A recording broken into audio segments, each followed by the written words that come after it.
Good morning. How's everyone doing today?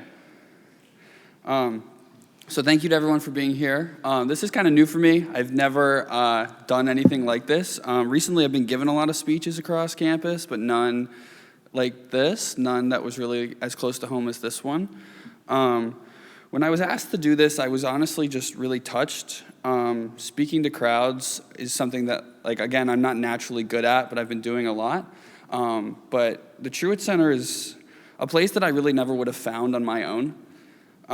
As someone who's honestly had a rough relationship with religion and spirituality growing up in my short 22 years, I identify as an agnostic, so it's really not a place that I would have ever found on my own. It's not a building I probably would have ever walked into other than to use the bathroom next to college coffee. It's not a place that I would have ever ventured in on my own. But since coming to the TC and having warm and welcoming friends that showed me the way in here, I've realized that this truly is like a place for everyone. So I wanted to just start my speech and acknowledge that, and acknowledge the people who work here and make this community so welcoming and enjoyable. And a special shout out to my friend Caroline for bringing me in here and showing me the way in here. It really, really has shaped my Elon experience for the best, and I appreciate it. Thank you, thank you. So obviously, as you all know, the theme of this year's Newman Lumens is dreaming. And honestly, I thought that could be taken in many different ways. So I really just kind of sat down and started this how I start most of my speeches, and I just wanted to think about what dreaming was to me. And the thing I kept coming back to was quotes. Honestly, not quotes that were deep or philosophical or even political, but small quotes that put life in perspective. And honestly, the quotes that people put on pillows and signs and hang in their homes, and the quotes that you kind of read once, you buy at a little thrift store or a Marshall's or something like that, and you kind of just hang in your home and it's decor. And I really grew up surrounded by those types of quotes. My mother loves the little wooden signs with quotes. She loves to have them hanging in the entry of our home, in the kitchen, and a couple in her bedroom. Little quotes that you really read once, kind of move past, forget about, and don't really acknowledge ever again. But for me, I was a child of divorce. I've moved a couple times in my life, so those quotes were always something that I actually read quite frequently, just because it was taking them off the wall and putting them into moving boxes and then having to find a new place and a new home to hang them up. So unfortunately, or fortunately, however you perceive this, I've taken a couple of those quotes with me in life, and I've taken them to heart. And since coming to Elon and not going home a lot, those quotes have actually grounded me and really given me that sense of home that I never really had growing up. And they've really inspired the way I look at life and the way I dream, and the way I kind of just think about life and put it in perspective.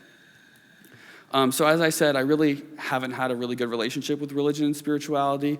I was a baptized Catholic, and then when my parents got divorced, my mother decided that we were going to start going to Southern Baptist Church on Sundays throughout middle school and early high school, which is definitely a paradigm shift, something I didn't really take to, and I didn't really grab to.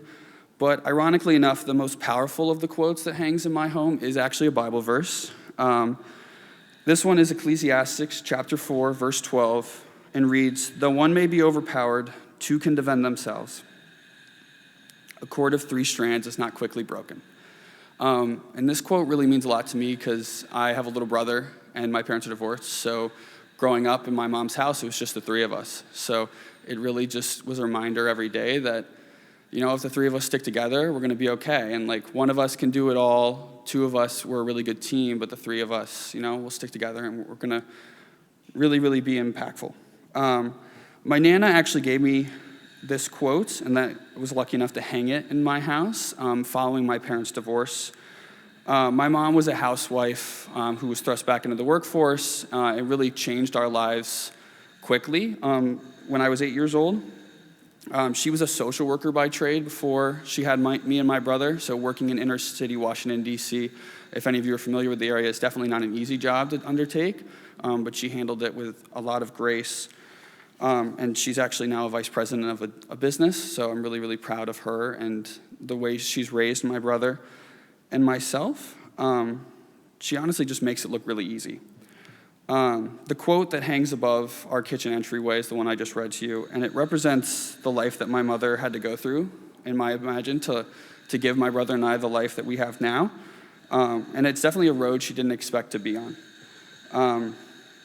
It's always one that I take time to read, and I always appreciate, just because I fight with my mom and my brother a lot. They fight with each other. I think that's pretty contentious in growing up in a family, but I know that no matter what, like, we're going to be okay, and the three of us are really going to stick together. So when I heard that Newman Lumen's theme this year was about dreaming, I knew, as I'm sure most of you have guessed, I had to talk about my mom.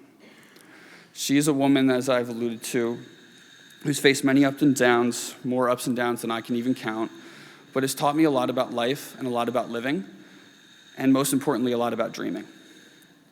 She taught me to shoot for the moon, and even if I miss, I would land among the stars. She taught me that good friends are also like stars. You may not always see them, but you know that they're always there. If you didn't get that, those are 2 quotes that are hanging in my kitchen. And she taught me that family, no matter how small, is not easily broken.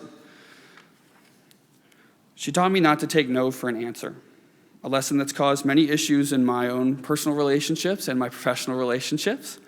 But she taught me to think for myself and back up my expectations and back up my actions. My mom taught me, most importantly, what love really is, and that love is like dreaming.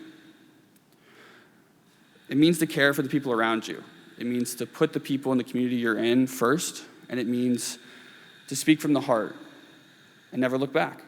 And I think that encompasses how I define dreaming and encompasses what my mom has taught me. I'm sure, obviously, we all could say that we wouldn't be here without our moms.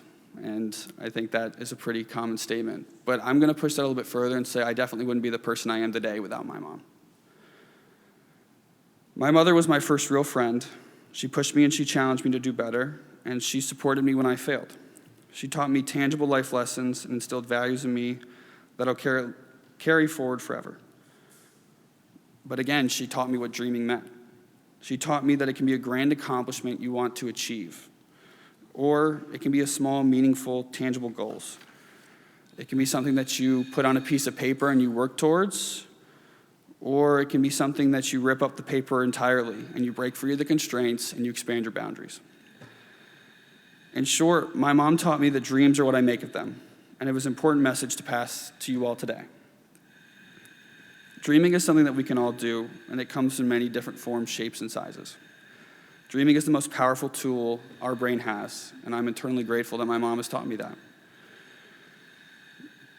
Dreams are only restricted by ourselves. That's also a quote hanging in our kitchen. I thought I had to throw that one in there because it literally had dream in it. So once again, I didn't really know where to go with this speech, and I don't really know a lot about dreaming other than those tangible things, but I know that the community you're in and the people you're around is what makes dreaming the most impactful, and that it doesn't matter how big and how wide and how hard you can dream, but without the people around you to live out those dreams, it doesn't really matter. And it doesn't really matter how hard you can dream and how far you can push the boundaries if you don't have people in your life who love you and will support you when you do fail, but also when you do succeed and you can live out those dreams with them. If there's no one around you to share your dreams with, then what's really the point of dreaming?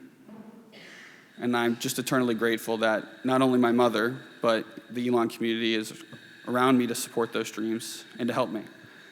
And to loop it all back to the Truett Center, I know that I wouldn't be here and my Elon community wouldn't be nearly as strong without the Truett Center. And again, this is a place that all of you have found and all of you are currently in and currently experiencing, but I encourage you to bring other people into this community. Because as an agnostic, I never, again, would have set foot in these doors, but it's changed my Elon career for the best. And it's really allowed me to open my eyes and think about what dreaming is and know that there are people around you that will help you and support you throughout your dreams. To end, I really just wanted again to say thank you to my mom, and I'm sure I'll send her the YouTube clip of this afterwards. I know I gave her a hard time about those quotes hanging on our wall, and it was annoying to have to move them during each of our moves, but they really have shaped the way I see the world and the way I think about life. And I just wanted to send thank you. And thank you all for having me today, and I hope you all have a good Thursday.